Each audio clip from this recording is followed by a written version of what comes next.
legal fees are one thing that's going to hit you. And often something else that hits you is you realize once you get to a certain point of influence, no matter how nice a person you are, it doesn't matter if you're a normal ass pop star, doesn't matter if you're a politician, doesn't matter if you're top G. Once you get to a certain point of influence, people just kind of want you dead. You just get thousands of death threats a day. I don't get nearly as many as some other people who are less hated online. Every single pop star gets them. It's strange. The world is a very weird place. And I grew up in a world where death threats meant something. And I know that 99.9% of these death threats don't mean anything, but it's kind of crazy. My life's been eclectic. It's been an interesting life. I started at the very bottom, made it to the absolute tip top, most Googled man alive, hundreds of millions of dollars. And I'll certainly say it's better at the top. I would not change a thing about my life. But the lessons and experiences I've had when I was younger have certainly affected how I now live my life now that I'm very rich. And I feel like this Tate speech hasn't really had a lesson, so let me give you guys a lesson. If you ever see me on the street, and it's starting to happen more and more, and I look nervous, I'm not rude. If I look angry with you or short-tempered because you want a picture, I don't want to be rude. I just don't like it.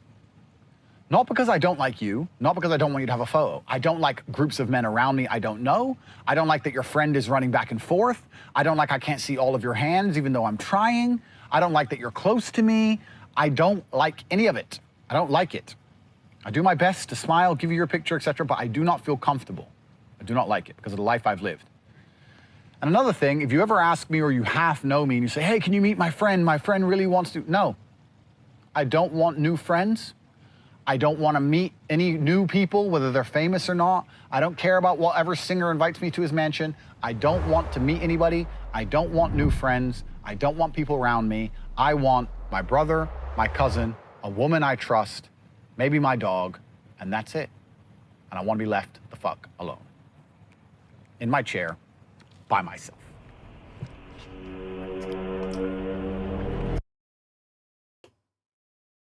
Bah. Interesting. So Andrew Tate has a security problem. Basically, he can't be alone if he doesn't have armed security around him that is protecting his ass all day long.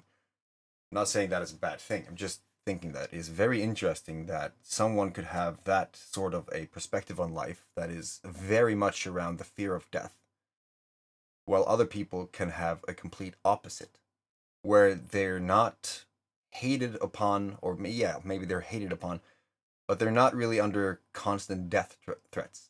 So why is that? Andrew said that he was like this because of his life, his experience. And I guess when you grow up in a place like Luton, I have never been there, but I also know that crime in the UK is completely different from what I see in Norway. So you have to kind of be able to stand up for yourself, because there's a lot of people out there who are short-sighted, short-tempered, and don't really have much other than that going, right? They have to be criminals because they have to be criminals because the system is the system. So I have a lot of understanding for both sides here. I know how it is to be in a place where you have to actually do crime to survive. Perceived. Because for me, I've always been in Norway, right? Norway has this system that gives you, what is it? A minimum wage. You get like 300 crowns or $300 or 300 euros or something a month after you have paid off the bill for renting the house and whatever. So a lot of people will have just enough to get by, hand to mouth, and they're content with that. A lot of people are actually happy with such a life. And then there are those who want more, and they choose to do that through criminal means. So they will do stuff in like stealing or threatening or robbery or whatever. Drugs seems to be a very big hit. When people do that, they go down the spectrum. They go down into the negative vibrations, if you will. And it's easier and easier to get to the next bottom level.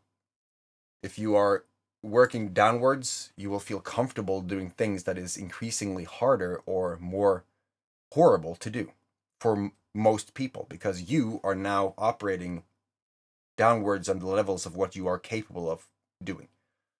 It works the same as you go upwards, though. So when you go through those things and you see that negative, that contrast, you're able to differentiate when you are about to make a decision or do something or whatever that is going to lead you down that path.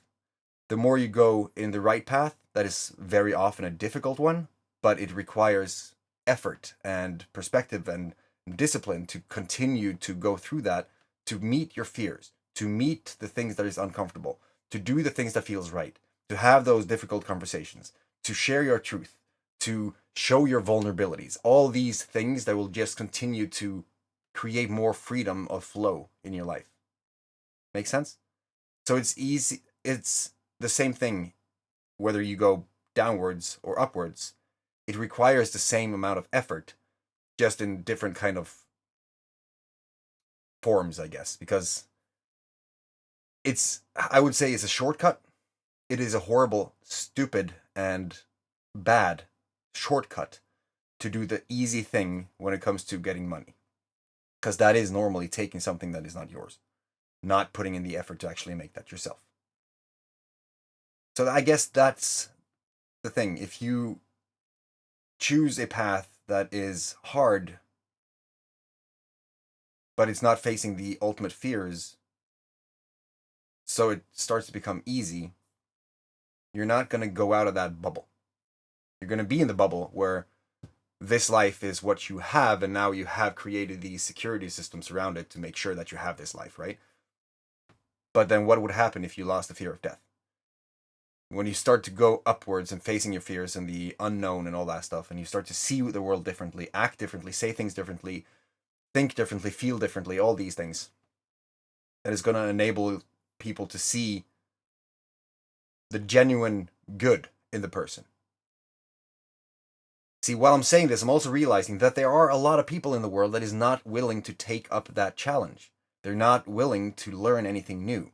They are very content where they are, so their perspective is of a criminal or someone who is able to do things that is on the negative scale easy, because that's their life, and they have made peace with that.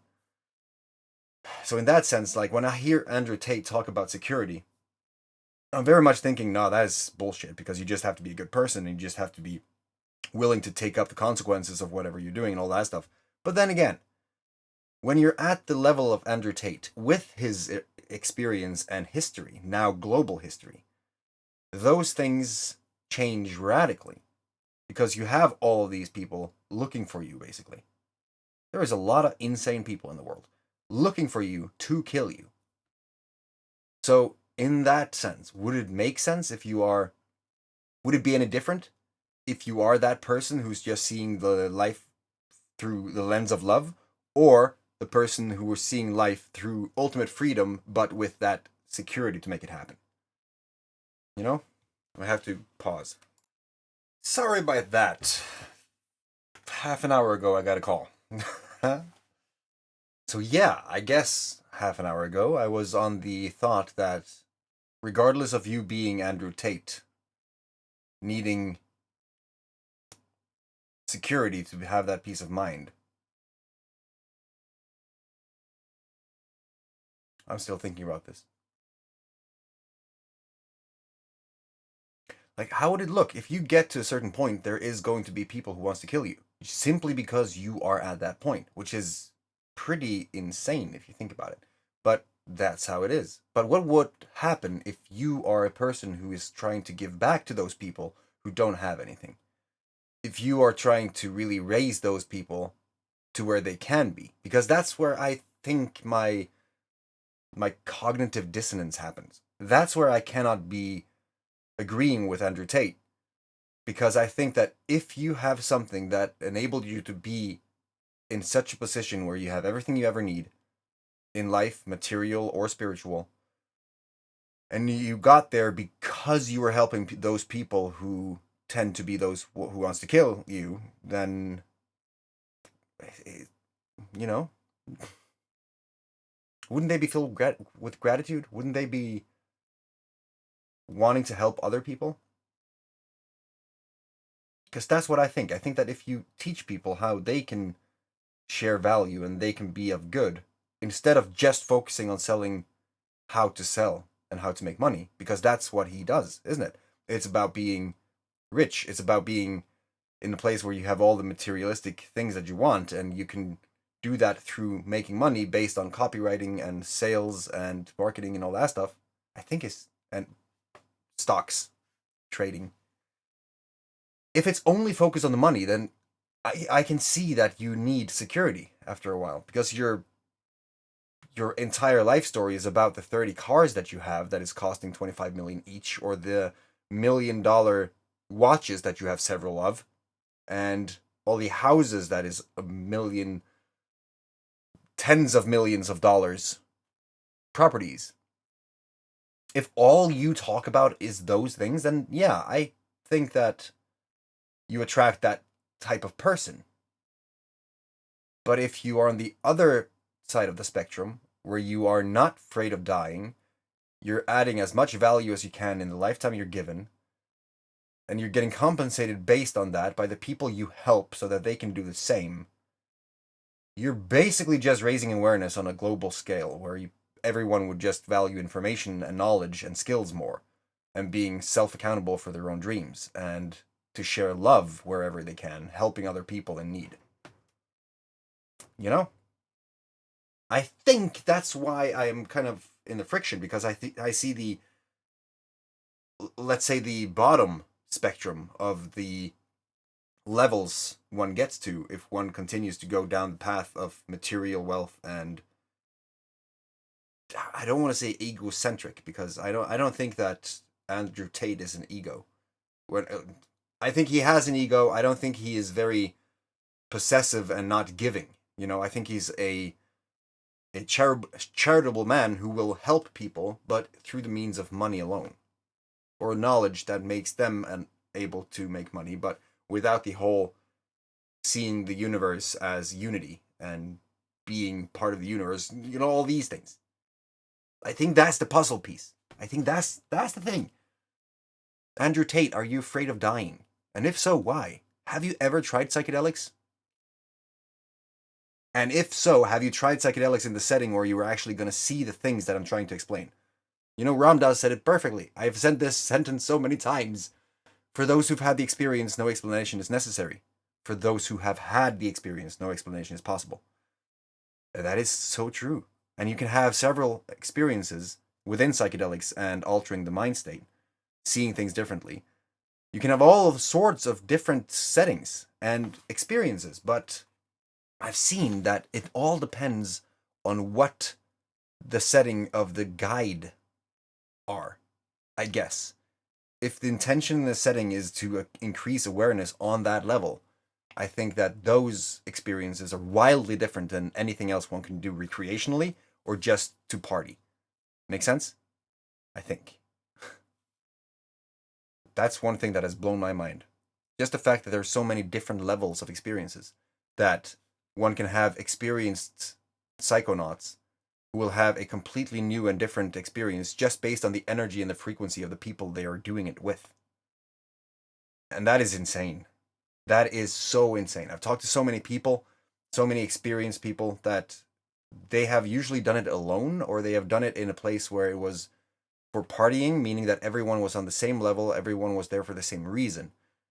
But in ceremonial settings, where you are using the information of, you know, ancient knowledge and wisdom, and then combining that with the understandable modern physics and all that stuff to really paint the picture and explain what you're feeling. When you are in SLS, as we call it, when you are on that path and you see that everything is you and you are everything, you feel it, right? When someone can communicate what you feel, it makes sense. And then because of our brains, you know, we're going to create new neurons that is going to enable us to understand that as we go along. So, yeah, the setting has so much to say. And I think that merging the mystical ancient with modern limitless, basically, is a new way of doing it that seems to have a lot of positive potential. I'm thinking out loud here. I'm sorry for taking you on that mind rant. But hey, Andrew Tate, I don't think you, it sucks that you have to box yourself in to be secure. You shouldn't have to do that. It's a sick world we're living in, but I do think it's because of how you see life and if you're afraid of death. Kind of, very on a surface level explained. You know? Love you, bro. Keep preaching. Have a fantastic day, all of you who watched this, and no, not all of you. You just watched this. Thank you so much for watching. Thank you for giving me your time, and take care of your freaking family. And I'll see you in the next one.